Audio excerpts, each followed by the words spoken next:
Looking to add your bank account to Cash App so you can easily transfer money in and out? You're in the right place. In this quick tutorial, I'll show you exactly how to link your bank account step by step.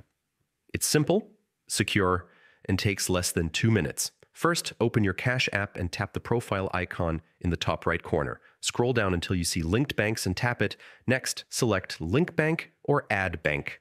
Cash App will now show you a list of supported banks. You can either tap your bank's name from the list or use the search bar to find it quickly. Once you select your bank, you'll be prompted to log in with your online banking username and password.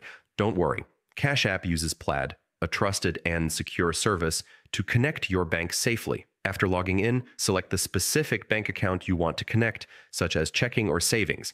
Follow the remaining on-screen prompts to authorize and confirm the connection. When it's done, you'll see your bank listed under linked accounts inside Cash App. From this point on, you can instantly transfer money from your Cash App balance to your bank account or add funds to your Cash App whenever you need. And that's it. Your bank account is now successfully linked to Cash App. If you found this tutorial helpful, don't forget to hit the like button, subscribe for more quick guides, and check out the description for more Cash App tips.